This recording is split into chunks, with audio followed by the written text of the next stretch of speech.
Hi friends, welcome to Indian Recipes Tamil. நம்ம இன்னைக்கு highly requested video தான் பார்க்க போறோம்.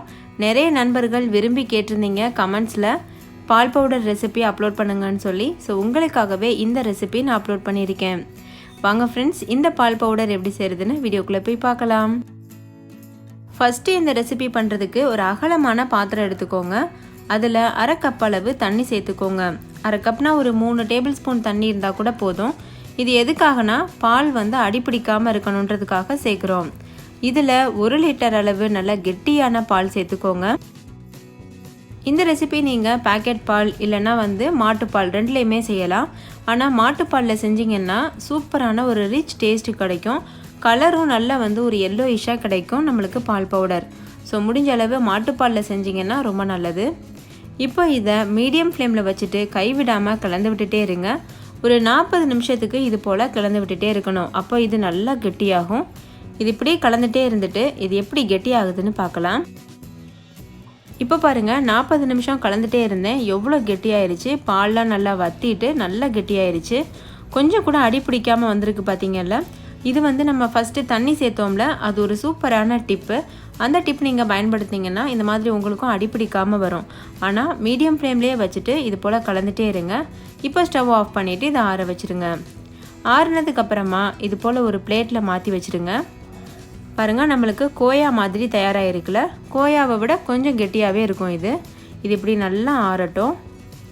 இப்போ பாருங்கள், இது நல்லா ஆறிடுச்சு, முழுமையாக ஆறிடுச்சு. இது இப்போ பார்க்கும்போது உங்களுக்கு எல்லோயிஷாக இருக்கும். நம்ம சர்க்கரை சேர்த்து அரைக்கும் போது நல்ல ஒயிட் கலரில் கடையில் கிடைக்கக்கூடிய மாதிரியே பால் பவுடர் கிடைக்கும். இதில் இப்போ கூட கொஞ்சம் போல் தண்ணி இருக்குது. அதனால் இது நம்ம லேசாக ட்ரை ரோஸ்ட் பண்ணி எடுத்துக்க போகிறோம்.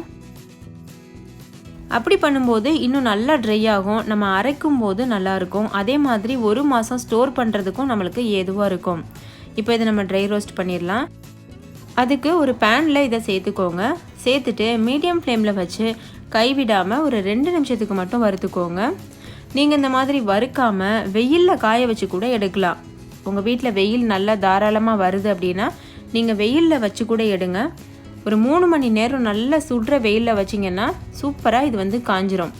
ஸோ எனக்கு வெயில் கிடைக்கல, அதனால் நான் இந்த மாதிரி வறுத்து காமிச்சிருக்கேன். வறுக்கும்போது இது மாதிரி கரண்டி வச்சு குத்தி விட்டுட்டே இருங்க. அந்த மாதிரி வறுக்கும்போது இது சீக்கிரமாக வறுபட்டுரும். நல்லா ட்ரையாக ரவை பக்குவத்துக்கு வறுபட்டுரும். இப்போது 2 நிமிஷம் நல்லா வறுத்துட்டேன். இதோட சத்தத்தை நீங்களே கேளுங்க. இந்த சத்தத்தை வச்சே நீங்கள் புரிஞ்சுக்கலாம் அவ்வளோ இது ட்ரை ஆயிடுச்சு.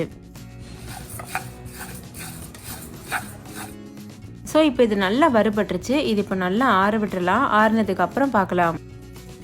இப்போ பாருங்கள் ஃப்ரெண்ட்ஸ், இது நல்லா ஆறிடுச்சு. கையில் தொட்டால் கொஞ்சம் கூட ஒட்டலை, கொஞ்சம் கூட ஈரப்பதம் இல்லை. இந்தளவுக்கு ஆறுனதுக்கு அப்புறமா இதை நம்ம மிக்சி ஜாரில் போட்டு அரைச்சிக்க போகிறோம்.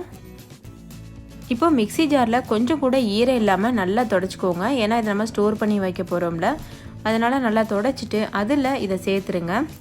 சேர்த்ததுக்கப்புறமா இது கூட 1 கப் அளவு சர்க்கரை சேர்த்துக்கோங்க. இது 200 கிராம் அளவு சர்க்கரை இருக்கும். சர்க்கரை சேர்த்தா மட்டும்தான் பால் பவுடர் நம்ம தயாரிக்க முடியும்.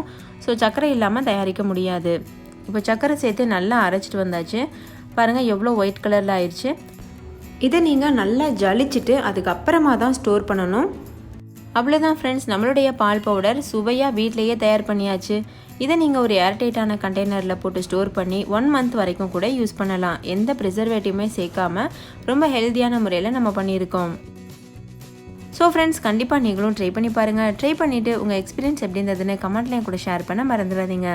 இந்த வீடியோ உங்கள் எல்லாருக்கும் ரொம்ப பிடிச்சிருக்கும்னு நம்புகிறேன். பிடிச்சிருந்தா லைக் பண்ணுங்கள். உங்கள் ஃப்ரெண்ட்ஸ் கூட நிறைய ஷேர் பண்ணுங்கள். ஸோ அவங்களும் பார்த்து பயன்பெறட்டும். இன்னொரு சூப்பரான ரெசிபியோட நான் உங்களை சந்திக்கிறேன். அதுக்கு முன்னாடி நம்ம சேனல் இந்தியன் ரெசிபிஸ் தமிழை சப்ஸ்கிரைப் செய்யாத நண்பர்கள் சப்ஸ்கிரைப் செய்துக்கோங்க. தேங்க்யூ, பாய்.